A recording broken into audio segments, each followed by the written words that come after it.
Hello everyone welcome to rapid study 247 पूर्वर आमे पढ़ी शब्द क्या कहती शब्द को केते भाग में विभक्त करा जायछि मौलिक शब्द क्या कहती से संपर्क में आमे पूर्वर जानी शब्द को मुख्यतः चारि भाग में विभक्त करा जायछि तत्सम तद्भव देशज वैदेशिक तो तत्सम तद्भव भितर पार्थक्य बा एग्जांपल मैं आपन को पूर्व वीडियो रे पढ़ाई देइथिली।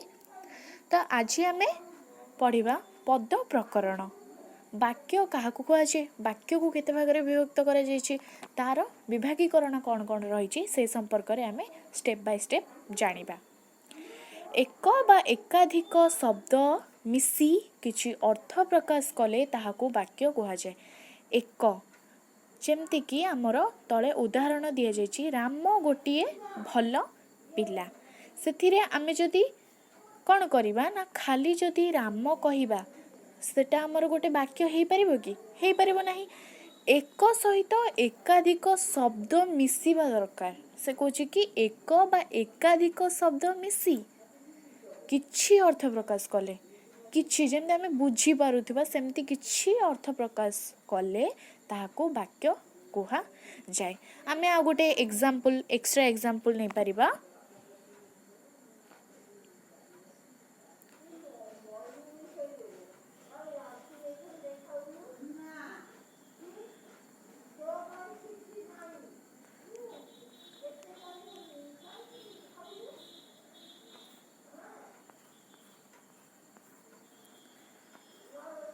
हरि काली जीव एटा गोटे संपूर्ण वाक्य बोली लगुच एटा निश्चय खंड वाक्य बोली लगुच ना नहीं आमे जदि ता पूर्वर हरि काली कटक जीव बसई दबा तो यहाँ कौन हो गला संपूर्ण वाक्य हो गला ना नहीं ना से कथा कहूँ एक बा एकाधिक शब्द मिसी किछि अर्थ प्रकाश कले ताहाको वाक्य कहा जाए। एग्जांपल आमे देखिले राम गोटिए भल पिला आ गोटे एग्जांपल कौन देखिले ना हरि काली कटक जीव। देन जोटी भी डाउट रहिबो कमेंट माध्यम रे हमको पचारिबे आमे नेक्स्ट वीडियो रे तार डाउट क्लियर कर सारिबा परे देन नेक्स्ट पार्ट को जिबा।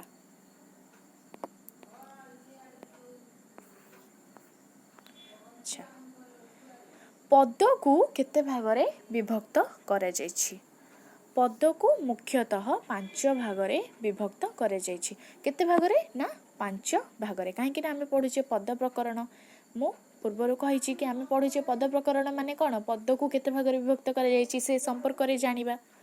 पद को मुख्यतः 5 भाग रे विभक्त करा जायछि।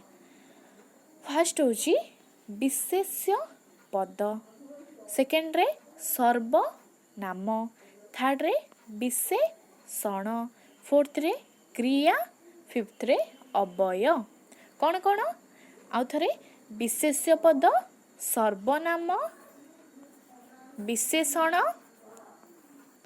क्रिया आ गोटे हैला अव्यय। अच्छा एबे हमें जानिबा विशेष्य पद काहाकू कहा जाए। जेउ पद कौनसी निर्दिष्ट व्यक्ति वस्तु जाति गुण बा क्रियार नाम को बुझाए ताहाकू विशेष्य पद कहती।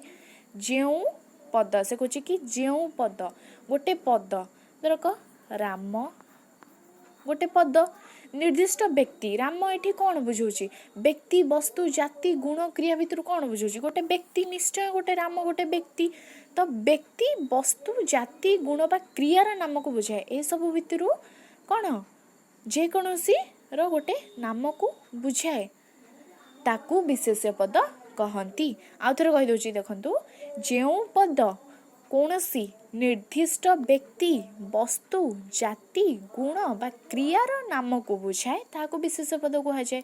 सिंपल विशेष्य पद को मुख्यतः केते भाग रे ना 4 भाग रे विभक्त करे जायछि। व्यक्तिवाचक विशेष्य जातिवाचक विशेष्य वस्तुवाचक विशेष्य गुणवाचक विशेष्य। विशेष्य पद को मुख्यतः 4 भाग रे विभक्त करा जायछि। गोटे होछि व्यक्तिवाचक विशेष्य जातिवाचक विशेष्य वस्तुवाचक विशेष्य गुणवाचक विशेष्य काहे कि ना हमें डेफिनेशन ने देखिले कौन ना ଯେଉଁ ପଦ କୌଣସି ନିର୍ଦ୍ଦିଷ୍ଟ ବ୍ୟକ୍ତି ବସ୍ତୁ ଜାତି ଗୁଣ ବା କ୍ରିୟାର ନାମକୁ ବୁଝାଏ ତାକୁ ବିଶେଷ୍ୟ ପଦ କୁହାଯାଏ। ତ ନିଶ୍ଚୟ ବ୍ୟକ୍ତିବାଚକ ବିଶେଷ୍ୟ ହେବ, ବସ୍ତୁବାଚକ ବିଶେଷ୍ୟ ହେବ, ଜାତିବାଚକ ବିଶେଷ୍ୟ ହେବ, କ୍ରିୟାବାଚକ ବା ଗୁଣବାଚକ ବିଶେଷ୍ୟ ହେବ। ଆଚ୍ଛା, ବ୍ୟକ୍ତିବାଚକ ବା ନାମବାଚକ ବା ସଂଜ୍ଞାବାଚକ ବିଶେଷ୍ୟ ପଦ କାହାକୁ କୁହାଯାଏ? ବ୍ୟକ୍ତିବାଚକ କହିଲେ କେବଳ ଲୋକର ନାମ ଏହା ନୁହେଁ। ବ୍ୟକ୍ତିବାଚକ କହିଲେ କେବଳ ଲୋକର ନାମ ଏହା ନୁହେଁ, ଏହା କୌଣସି ଗ୍ରାମ, ସହର, ଦେଶ, ନଦୀ, ହ୍ରଦ, ପର୍ବତ ଇତ୍ୟାଦିର ନାମକୁ ବୁଝାଏ। ବ୍ୟକ୍ତିବାଚକ କହିଲେ ଆମେ କହିଦେବା କି କୌଣସି ନାମକୁ ବୁଝଉଛି, ସେଟା ନୁହେଁ। ସେଟା କ'ଣ ହେବ ନା କୌଣସି ଗ୍ରାମ, ସହର, ଦେଶ, ନଦୀ, ହ୍ରଦ, ପର୍ବତ ଇତ୍ୟାଦିର ନାମକୁ ବୁଝାଏ। ଯେକୌଣସି ଗୋଟିଏ ନାମକୁ ବୁଝାଉଥିବା ଏହାର ନାମବାଚକ। ଏହିସବୁ ଭିତରୁ ଯେକୌଣସି ଗୋଟିଏ ନାମକୁ ଯଦି ବୁଝାଉଥିବ ତ ତାକୁ କ'ଣ କୁହାଯିବ? କ'ଣ କୁହାଯିବ? ବ୍ୟକ୍ତିବାଚକ ବା ନାମବାଚକ ବା ସଂଜ୍ଞାବାଚକ। ଗୋଟେ ସଂଜ୍ଞାକୁ ସୂଚଉଥିବ ଅବା ଗୋଟେ ନାମକୁ ସୂଚଉଥିବ ଅବା ଗୋଟେ ବ୍ୟକ୍ତିକୁ ସୂଚଉଥିବ ତ ତାହାକୁ କୁହାଯିବ କ'ଣ ନା ବ୍ୟକ୍ତିବାଚକ ବା ନାମବାଚକ ବା ସଂଜ୍ଞାବାଚକ ବିଶେଷ। ଗୋଟେ ଏକ୍ଜାମ୍ପଲ୍ ନେବା, ଯଥା ରାମ। ରାମ କ'ଣ ହେଲା? ଗୋଟେ ବ୍ୟକ୍ତିବାଚକ ହେଲା। ଗଙ୍ଗା, କଟକ, ଓଡ଼ିଶା, ଭାରତ, ବୈଶାଖ ଇତ୍ୟାଦି ଏସବୁ କ'ଣ ହେଲା ନା ବ୍ୟକ୍ତିବାଚକ, ନାମବାଚକ ବା ସଂଜ୍ଞାବାଚକର ଏକ୍ଜାମ୍ପଲ୍। ଆଚ୍ଛା, ଏବେ ଆମେ ଜାଣିବା ଜାତିବାଚକ ବିଶେଷ୍ୟ କାହାକୁ କୁହାଯାଏ। ଯେଉଁ ବିଶେଷ୍ୟ ପଦ ଗୋଟିକୁ ନ ବୁଝାଇ ଗୋଟିଏ ଜାତି ବା ଗୋଷ୍ଠୀକୁ ବୁଝାଏ ତାକୁ ଜାତିବାଚକ ବିଶେଷ୍ୟ କହନ୍ତି। ଯେଉଁ ବିଶେଷ୍ୟ ପଦ ଗୋଟିକୁ ନ ବୁଝାଇବ ମାନେ ଗୋଟେ ଜିନିଷକୁ ବୁଝାଇବ ନାହିଁ, ଗୋଟିଏ ଜାତି ବା ଗୋଷ୍ଠୀକୁ ବୁଝାଇବ। ଜାତିବାଚକ ବା ତ ଗୋଟେ ଜାତି ବା ନିର୍ଦ୍ଦିଷ୍ଟ ଗୋଟେ ଜାତି ବା ଗୋଷ୍ଠୀକୁ ବୁଝାଉଥିବ ତାହାକୁ ଜାତିବାଚକ ବିଶେଷ୍ୟ କୁହାଯାଏ। ଏକ୍ଜାମ୍ପଲ୍ ଏବେ ଦେଖିବା, ମାଛ, ଗାଈ, ମଣିଷ, ବାଳକ, ନେତା, ମନ୍ତ୍ରୀ ଏସବୁ କ'ଣ ଜାତିବାଚକର ଏକ୍ଜାମ୍ପଲ୍। ଆଚ୍ଛା, ଏବେ ଆମେ ଜାଣିବା ବସ୍ତୁବାଚକ ବିଶେଷ୍ୟ କାହାକୁ କୁହାଯାଏ। ଯେଉଁ ବିଶେଷ୍ୟ ପଦ କୌଣସି ବସ୍ତୁ ବା ପଦାର୍ଥର ନାମକୁ ବୁଝାଏ। ଯେଉଁ ବିଶେଷ୍ୟ ପଦ କୌଣସି ବସ୍ତୁ ଗୋଟେ ଜିନିଷ ବା ପଦାର୍ଥର ନାମକୁ ବୁଝାଏ ତାକୁ ବସ୍ତୁବାଚକ ବିଶେଷ୍ୟ କହନ୍ତି। ଆଉ ଥରେ, ଯେଉଁ ବିଶେଷ୍ୟ ପଦ କୌଣସି ବସ୍ତୁ ବା ପଦାର୍ଥର ନାମକୁ ବୁଝାଏ ତାକୁ ବସ୍ତୁବାଚକ ବିଶେଷ୍ୟ କୁହନ୍ତି। ଉଦାହରଣ ହେଉଛି ଇଟା, ପଥର, ଲୁହା, ସୁନା, ମାଟି, ପାଣି ଇତ୍ୟାଦି। ଏଗୁଡ଼ା କାହାର ଏକ୍ଜାମ୍ପଲ୍ ନା ବସ୍ତୁବାଚକ ବିଶେଷ୍ୟର। ଏବେ ଆମେ ଜାଣିବା ଗୁଣବାଚକ ବିଶେଷ୍ୟ। ଯେଉଁ ବିଶେଷ୍ୟ ପଦ କୌଣସି ନିର୍ଦ୍ଦିଷ୍ଟ ନାମକୁ ବୁଝାଏ ତାକୁ ଗୁଣବାଚକ ବିଶେଷ୍ୟ କହନ୍ତି। ଗୁଣବାଚକ ବିଶେଷ୍ୟ କ'ଣ ନା ନିର୍ଦ୍ଦିଷ୍ଟ ନାମକୁ ବୁଝାଉଥିବ ତ ତାକୁ ଆମେ କହିବା କ'ଣ ଗୁଣବାଚକ ବିଶେଷ୍ୟ। ଯଥା ଏକ୍ଜାମ୍ପଲ୍ ନେବା, ଭଦ୍ରତା, ନମ୍ରତା, ସାଧୁତା, ଦୟା, କ୍ଷମା। ଏମିତି ଆମେ କହିପାରିବା ରାମ ଗୋଟେ ଭଦ୍ର ପିଲା। ତ ସେଇଟା କ'ଣ ହେବ? ଗୋଟେ କ'ଣ ନିର୍ଦ୍ଦିଷ୍ଟ କ'ଣ ବୁଝାଉଛି? ଗୋଟେ ନାମକୁ ବୁଝାଉଛି ତ ତାକୁ ଆମେ ଗୁଣବାଚକ କହୁଛେ। ଗୋଟେ ବିଶେଷ୍ୟ ପଦ କୌଣସି ନିର୍ଦ୍ଦିଷ୍ଟ ନାମକୁ ବୁଝାଏ ତାକୁ ଆମେ କ'ଣ କହିବା ଗୁଣବାଚକ ବିଶେଷ୍ୟ। ସିମ୍ପଲ୍। ଯେମିତିକି ଆଉ ଗୋଟେ ଏକ୍ଜାମ୍ପଲ୍ ସୌନ୍ଦର୍ଯ୍ୟ, ସରଳତା, ସେମିତି ଏକ୍ସଟ୍ରା ଏକ୍ଜାମ୍ପଲ୍ ବି ଆପଣମାନେ ଲେଖିପାରିବେ। ଆଚ୍ଛା, ଗୁଣବାଚକ ବିଶେଷ୍ୟ ପଦକୁ ଦେଖି ହୁଏ ନାହିଁ କି ସ୍ପର୍ଶ କରି ହୁଏ ନାହିଁ। ଗୁଣବାଚକ ବିଶେଷ୍ୟ ପଦକୁ କ'ଣ ଆମେ ଦେଖିପାରିବା ନାହିଁ କିମ୍ବା ସ୍ପର୍ଶ ତାକୁ ଛୁଇଁ ବି ପାରିବା ନାହିଁ। ଏହାକୁ କେବଳ ଅନୁଭବ କରିହୁଏ। ଗୁଣବାଚକ ଗୋଟେ ଗୁଣକୁ ବୁଝାଉଥିବ ତାକୁ ଆମେ କ'ଣ ସ୍ପର୍ଶ କରିପାରିବେ କି? କାହିଁକିନା ସେ କହୁଛି ଗୋଟେ ନିର୍ଦ୍ଦିଷ୍ଟ ନାମକୁ ବୁଝାଉଥିବ ନା, ତ ତାକୁ ଆମେ ଦେଖିପାରିବା ନାହିଁ କି ସ୍ପର୍ଶ କରିପାରିବା ନାହିଁ। କେବଳ ଅନୁଭବ ଗୋଟେ ଫିଲ୍ କରିପାରିବା କି ହଁ ଏମିତି ତା ଭିତରେ ଗୋଟେ ଭଲ ଗୁଣ ଅଛି। କିନ୍ତୁ ବ୍ୟକ୍ତିବାଚକ, ଜାତିବାଚକ, ବସ୍ତୁବାଚକ ବିଶେଷ ପଦଗୁଡ଼ିକୁ କ'ଣ ଦେଖୁ हुए स्पर्श करी हुए व्यक्तिवाचक जातिवाचक और वस्तुवाचक को देखी हुए स्पर्श करी हुए किंतु गुणवाचक विशेष को देखी हुए नहीं किंबा स्पर्श करी हुए नहीं। विशेष्य पदटीए कहिबा बेले एही सूक्ष्म प्रभेदटी को भाबिबाको पड़िबा। विशेष्य पदटीए जेतबे आमे कहूचे एही सूक्ष्म जो प्रभेदटा रहिछि व्यक्तिवाचक आ कोन जातिवाचक आ वस्तुवाचक भितर जो प्रभेदटा रही ताको आमे देखा पड़िबा। एबे आमे जानिबा क्रियावाचक विशेष्य। जो विशेष्य पद कौनसी क्रिया बा कार्यर नाम को बुझाए ताको क्रियावाचक विशेष कहती। जो विशेष्य पद कौनसी क्रिया कि गोटे आमे करूथिबा तो तार नाम को बुझाइथिबो जेमती आमे खाउछे से गोटे क्रिया ना नहीं तो ताकू जदि बुझाइथिबो ताकू आमे कोन कहबा क्रियावाचक विशेष्य। जेमती कि एग्जांपल दिया जाइछि खाइबा खेलिबा बसिबा सोइबा नाचिबा गाइबा ये सब एक्स्ट्रा एग्जांपल गोटे कार्यर नाम जेकोसी गोटे कार्यर नाम को जदि सूचाउथिबा बा बुझाउथिबा ताहाको आमे कहबा कोन व्यक्तिवाचक विशेष्य। देख आउरी एग्जांपल दिया जाइछि पठन पूजा रोसई पठन पढ़िबा पूजा करिबा रोसई करिबा ए सब एक्स्ट्रा एग्जांपल मु भी आउरी एक्स्ट्रा कहिछि तो एग्जांपल देके लिखि पारिबे किछि प्रॉब्लम नाही।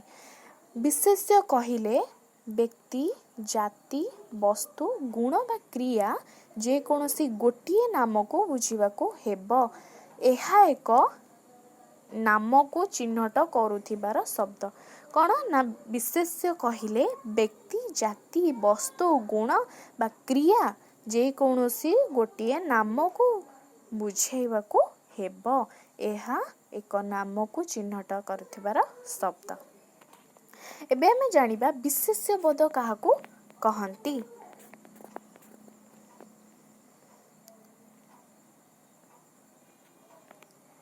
जेउ पद अन्य पदर गुण अवस्था संख्या बा परिमाण को बुझाए ताको विशेष्य पद कहंती।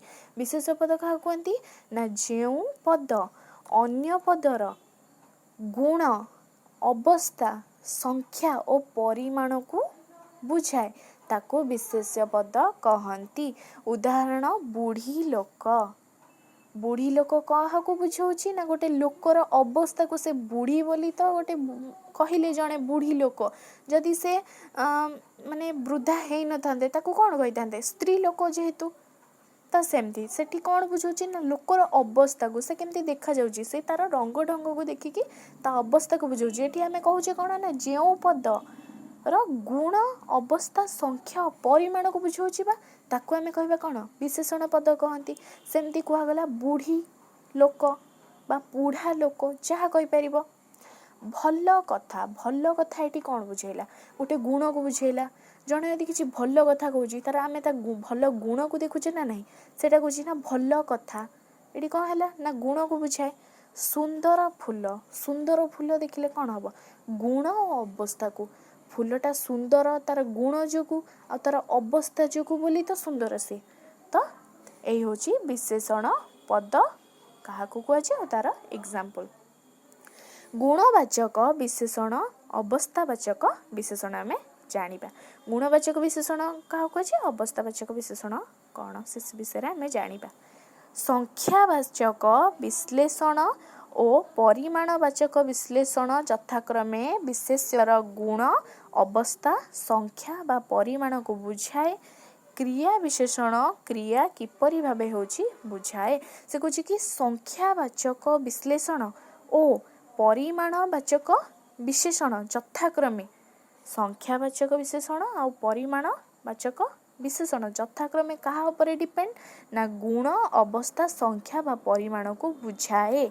क्रिया विशेषण क्रिया उपरे किभरी भाबे कौन करुची ना केमिति आंक उपरे सब डिपेंड हेची से विषय से बुझाउची ना संख्यावाचक विश्लेषण और परिमाणवाचक विश्लेषण यथाक्रमे विशेष्यर गुण अवस्था संख्या बा परिमाण को बुझाए। क्रिया विशेषण क्रिया किपरि भाबे होची बुझाए।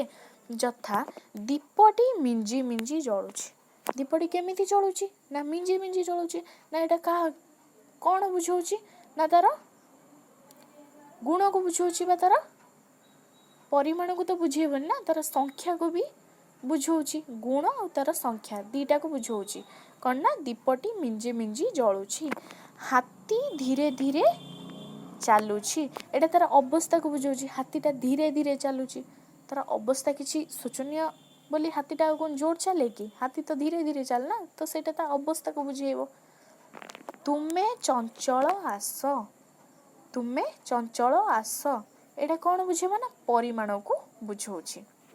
अच्छा, व्यवहार स्थान अनुजाई विशेषण दुई प्रकार।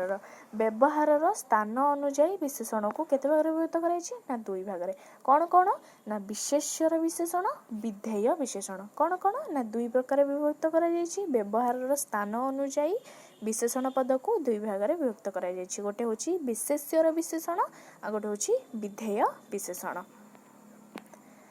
विशेष्यर विशेषण विशेष्य पद पूर्वर बसे। विशेष्यर विशेषण कहा पूर्वर बसे ना विधेय विशेषण पूर्वर, विशेष्य विशेषण पूर्वर बसे। देख विशेष्यर विशेषण कहा पूर्वर बसे ना विशेष्य पद पूर्वर बसे, किंतु विधेय विशेष्य पद परे बसे। एथिरे टिके कंफ्यूज रहउथबा। से कहूची कि देखंतु से कहला विशेष्यर विशेष्य, देख विशेष्यर विशेषण विशेष्य पद पूर्वर बसे। एतिके आगे हम बुझी सारिबा, तापरे एपड पाठ को जिबा। विशेष्यर विशेषण विशेष्य पद पूर्वर बसे। हे विशेष्यर विशेषण कहा पूर्वर बसे ना विशेष्य पदरु पूर्वरु बसे, किंतु विधेय विशेषण कौन करे ना विशेष्य पद परे बसे।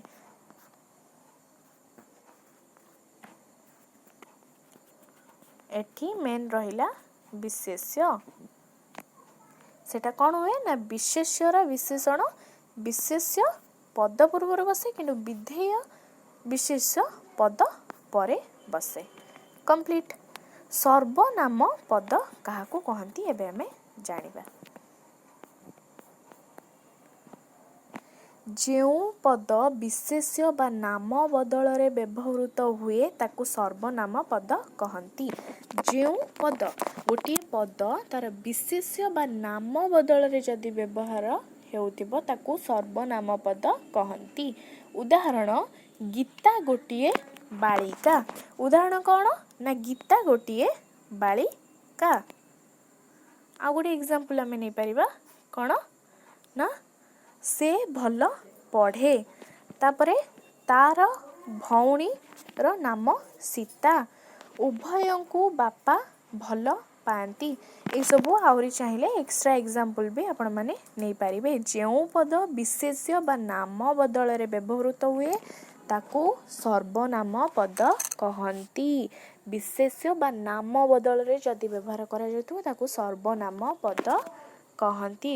उदाहरण होची गीता गोटिए बालिका, से भल पढ़े, तार भौणी नाम सीता। कहीं ना एसब रे कौन विशेष्य बा नाम बदल रे व्यवहृत होची, तो ताकू आमे सर्वनाम पद बोली कहउचंती। तो सर्वनाम पदर विभिन्न प्रकार यथा पुरुषवाचक सर्वनाम, निर्देशवाचक सर्वनाम, अनिश्चयवाचक सर्वनाम, संबंधवाचक बा आपेक्षिक सर्वनाम, प्रश्नवाचक विशेषण, आत्मावाचक विशेषण। सर्वनाम को मुख्यतः केते भाग रे विभक्त कराइछि ना 6 भाग रे विभक्त करा जाइछि। फर्स्ट होची पुरुषवाचक सर्वनाम। पुरुषवाचक सर्वनाम होची प्रथम पुरुष, द्वितीय पुरुष, तृतीय पुरुष। एगुड़ा का आमे छोट बड़ू ग्रामर रे पढ़ी आसुछे। प्रथम पुरुष मु, आमे, आम्भे, आमे माने। द्वितीय पुरुष कौन कौन ना तू, तुमे, तुम्भे, तुम्भे माने, आपण, आपण माने। तृतीय पुरुष कौन ना से ओ से माने, तथा जोटा कि पुरुष और स्त्री उभय रे लागिबो, से ओ से माने तृतीय पुरुष होची। आ द्वितीय पुरुष होची कौन ना तुमे, तू तुम्भे तुम्भे माने आपण आपण माने प्रथम पुरुष कौन ना सेमती मु आमे आम्भे आम्भे माने। अच्छा द्वितीय आसला कौन ना निर्देशवाचक सर्वनाम एही सेही एहा ताहा। निर्देशवाचक सर्वनाम कौन ना एही सेही एहा ताहा चारटा। एही सेही आर्यभूमि ए भूमिर कौन सूत एही सेही होची आर्यभूमि ए भूमिर सूत। सिंपल आपण मन रखिबे निर्देशवाचक सर्वनाम कौन ना एही सेही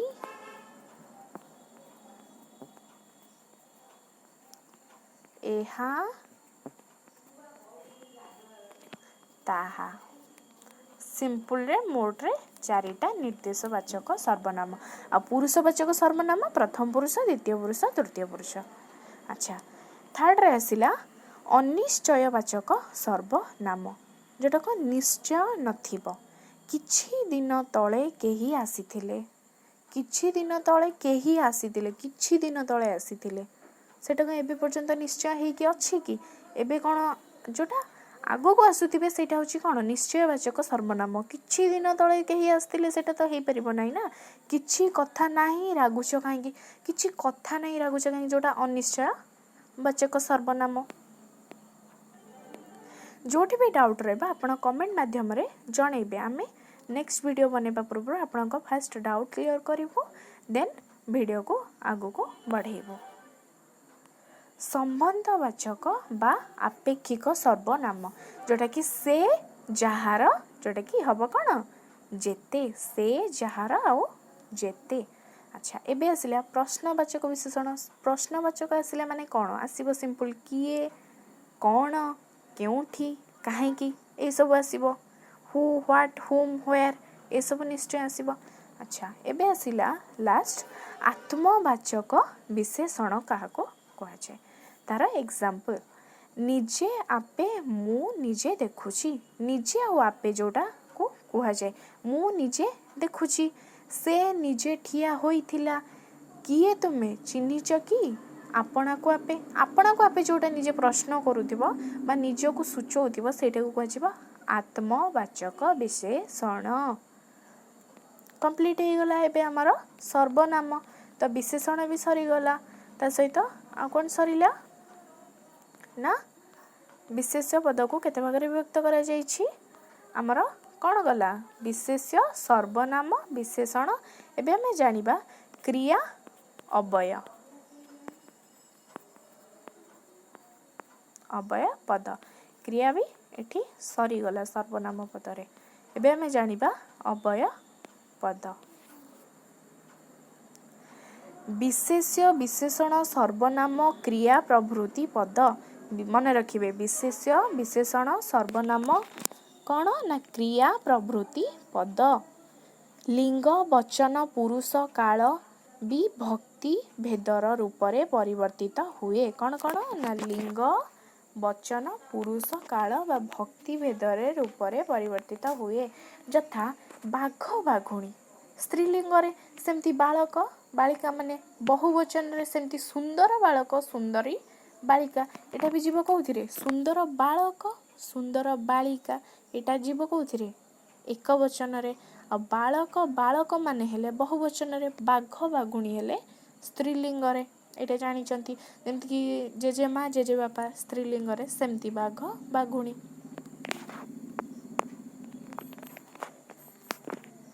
वाक्य रे जेउ पदरु कोनोसी क्रियापद क्या कह जाए ना वाक्य रे जेउ पदरु कोनोसी कार्य हेबा सूचित हुए ताको क्रियापद कहंती। वाक्य रे जे कोनोसी पदरु किछि जदि कार्य करिवार सूचना देई थाए ताको हमें कोन कहबा क्रियापद कहंती। उदाहरण पिलाटी क्षीर पिउछि बा पीछि पिलाटी क्षीर पीछि पिउछि नुहे किंबा पीथिला सेटा हबनी ना कोनोसी कार्य हेबा सूचित हुए कहीं ना से पीछि पी देइछि तो जणे आसीबो पचारिबो एटी क्षीर थिला कोन हैला ना पिलाटी पी देइछि बा पीछि तो सेटा कोन कोनोसी कार्य को सूचित कला तो ताकू कहै जिवो कोन ना क्रियापद। सेमती पिला माने मध्याह्न भोजन खाइछंती ପିଲାମାନେ କ'ଣ ଖାଇଛନ୍ତି? ମଧ୍ୟାହ୍ନ ଭୋଜନ ଖାଇଛନ୍ତି, ମିଡ୍ ଡେ ମିଲ୍। ସରକାର ପିଲାମାନଙ୍କୁ ମାଗଣାରେ ପୋଷାକ ଦେଉଛନ୍ତି। ସରକାର କାହାକୁ ଦେଉଛନ୍ତି? ନା ପିଲାମାନଙ୍କୁ। କ'ଣ ଦେଉଛନ୍ତି? ନା ମାଗଣା ପୋଷାକ। ସମସ୍ତଙ୍କର ପାଠ ପଢ଼ିବାର ଅଧିକାର ଅଛି। ତୁମେ କେବେ ପାଠ ଶେଷ କରିବ? ସେ ଗାଁକୁ ଗଲା। ଏଇ 5ଟି ଏକ୍ଜାମ୍ପଲ୍। ଆଉ ଗୋଟେ ଏଠି ଉଦାହରଣ ଦେଇଦେଲେ 6ଟି। ନିଜ ମନରେ ବି କିଛି ଚାହିଁବ ଯଦି ଲେଖିପାରିବେ ଏକ୍ଜାମ୍ପଲ୍ ସିମ୍ପଲ୍। ଆଚ୍ଛା, କ୍ରିୟାର ଶ୍ରେଣୀ ବିଭାଗ। କ୍ରିୟାର ଶ୍ରେଣୀ ବିଭାଗ କ'ଣ? ନା ସମାପିକା କ୍ରିୟା କାହାକୁ କହନ୍ତି? ଯେଉଁ କ୍ରିୟାର ପ୍ରୟୋଗ ଦ୍ୱାରା ବାକ୍ୟର ଅର୍ଥ ସମ୍ପୂର୍ଣ୍ଣ ରୂପେ ପ୍ରକାଶ ପାଏ ତାହାକୁ ସମାପିକା କ୍ରିୟା କହନ୍ତି। କାହାକୁ କୁହାଯାଏ? ନା ଯେଉଁ କ୍ରିୟାର ପ୍ରୟୋଗ ଦ୍ୱାରା ବାକ୍ୟର ଅର୍ଥ ସମ୍ପୂର୍ଣ୍ଣ ରୂପେ ପ୍ରକାଶ ପାଏ ତାକୁ ସମାପିକା କ୍ରିୟା କହନ୍ତି। ଯେଉଁ କ୍ରିୟା ଗୋଟେ କାମ ହେଉଥିବ ତାର ପ୍ରୟୋଗ ଯଦି ଗୋଟେ ବାକ୍ୟର ଅର୍ଥରେ ସମ୍ପୂର୍ଣ୍ଣ ରୂପେ ଯଦି ପ୍ରକାଶ ପାଉଥିବ ତ ତାକୁ ଆମେ କହିବା ସମାପିକା କ୍ରିୟା। ମୁଁ ପରୀକ୍ଷାରେ ଭଲ କରିଛି, ଏ ଗୋଟେ କ୍ରିୟା। ତ ସେ ବାକ୍ୟର ଅର୍ଥରେ ସମ୍ପୂର୍ଣ୍ଣ ପ୍ରକାଶ ପାଉଛି, ଭଲ କରିଛି, ତ ସେଇଟା ହେଇଗଲା କ'ଣ? ସମାପିକା କ୍ରିୟା। ଦେନ୍ ତୁମେ ମନ ଦେଇ ବ୍ୟାକରଣ ପଢ଼ୁ। କ'ଣ? ତୁମେ ମନ ଦେଇ ବ୍ୟାକରଣ ପଢ଼ ବା ପଢ଼ୁ, ଏଇଟା ଗୋଟେ ହେଇଗଲା କ'ଣ? ଆମେ ପଢ଼ୁ ନା, ଆମେ ମନ ଦେଇକି ପଢ଼ୁଛେ, ତ ସେଇଟା ହେଇଯିବ କ'ଣ? ସମାପିକା କ୍ରିୟା। ଏବେ ଆମେ ଜାଣିବା ଦ୍ୱିକର୍ମକ କ୍ରିୟା କାହାକୁ କୁହାଯାଏ? ଯେଉଁ ସକର୍ମ କ୍ରିୟାରେ 2ଟି କର୍ମ ଥାଏ, ମନେ ରଖିବେ, ଯେଉଁ ସକର୍ମ କ୍ରିୟାରେ 2ଟି କର୍ମ ଥାଏ ତାକୁ ଦ୍ୱିକର୍ମ କ୍ରିୟା କହନ୍ତି। କାହାକୁ କୁହନ୍ତି? ନା ଯେଉଁ ସକର୍ମରେ 2ଟି କ୍ରିୟା ଥାଏ। ସିମ୍ପଲ୍। ତାପରେ ମିଶ୍ର କ୍ରିୟା ଓ ଅମିଶ୍ର କ୍ରିୟା, ଏଗୁଡ଼ାକ ଜଷ୍ଟ ଲୁକ୍ କରିଦେଲେ ମନେ ରହିଯିବ। ମିଶ୍ର କ୍ରିୟା କ୍ରିୟାବାଚକ ବିଶେଷ୍ୟ ବା କ୍ରିୟାରୁ ଜାତ। ମିଶ୍ର କ୍ରିୟା କେଉଁଠୁ? ନା କ୍ରିୟାବାଚକ ବିଶେଷ୍ୟ ବା କ୍ରିୟାରୁ ଜାତ। ବିଶେଷଣ ପଦ ସହିତ କ୍ରିୟାପଦ ମିଶି ଗୋଟିଏ କ୍ରିୟା ରୂପେ ବ୍ୟବହୃତ ହେଲେ ତାକୁ ମିଶ୍ର କ୍ରିୟା କହନ୍ତି। ବିଶେଷଣ ପଦ ସହିତ କ୍ରିୟାପଦ ମିଶି ଗୋଟିଏ କ'ଣ? କ୍ରିୟା ରୂପେ ବ୍ୟବହୃତ ହେଲେ ତାକୁ ମିଶ୍ର କ୍ରିୟା କହନ୍ତି। ଏବେ ଆମେ ଜାଣିବା ଯୌଗିକ କ୍ରିୟା କାହାକୁ କୁହାଯାଏ?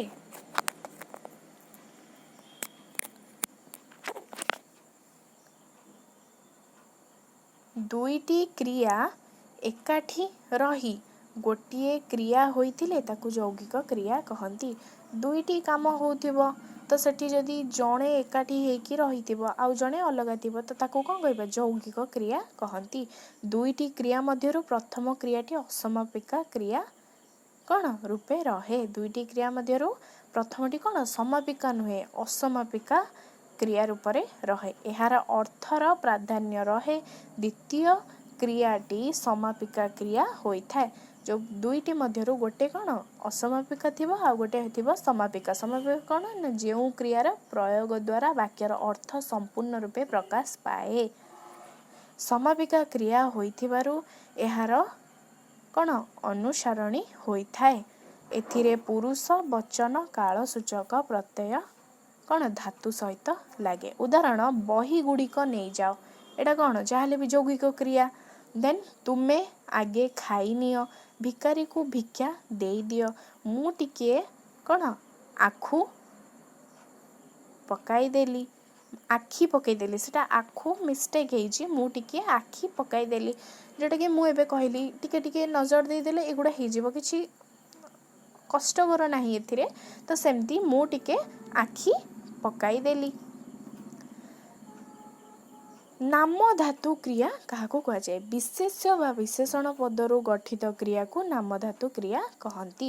ବିଶେଷ୍ୟ ବା ବିଶେଷଣ ପଦରୁ ଯେଉଁ କ୍ରିୟାଟା ଗଠିତ ହେଇଥିବ ବା ଗଠନ କରାଯାଇଥିବ ତାକୁ ନାମ ଧାତୁ କ୍ରିୟା କହନ୍ତି। ଆଚ୍ଛା, ଏବେ ଆମେ ପଳେଇବା ଫାଷ୍ଟକୁ। ବିଶେଷ୍ୟ ପଦକୁ ଚିହ୍ନିବା କିପରି? ଆମେ ତା ବିଷୟରେ line by line step by step ପଢ଼ି ଆସୁଛେ ନା। ବିଶେଷ୍ୟ ପଦକୁ ଚିହ୍ନିବା କିପରି? ନା ଧାତୁ କିମ୍ବା ଶବ୍ଦରେ ପ୍ରତ୍ୟୟ ଯୋଗ କଲେ ଶବ୍ଦ ହୁଏ। କେଉଁଥିରେ? ନା ଧାତୁ କିମ୍ବା ଶବ୍ଦରେ ପ୍ରତ୍ୟୟ ଯୋଗ କଲେ ଶବ୍ଦ ହୁଏ। ଶବ୍ଦକୁ ବାକ୍ୟରେ ବ୍ୟବହାର କଲେ କ'ଣ ହେବ? ନା ପଦ ହୁଏ। धातु किंबा शब्द रे प्रत्यय जोग कले शब्द हुए सेठी पुणी आउतर कहूँ कि शब्द को वाक्य रे व्यवहार कले पद हुए शब्द रु धातु और प्रत्यय निर्णय करने को हेबो शब्द रु कौन निर्णय करने हेबो ना धातु और प्रत्यय निर्णय करने को हेबो। आज आमर सरीगला पद प्रकरण। जदि आपन को वीडियोटी भल लगी देन लाइक कमेंट शेयर करदेवे। परवर्ती समय रे आमे नेक्स्ट वीडियो नहीं के आसीबो। आपनकर जदि कोठी किसी डाउट थिबा देन कमेंट माध्यम रे हमकु जणाइबे। Thank you all.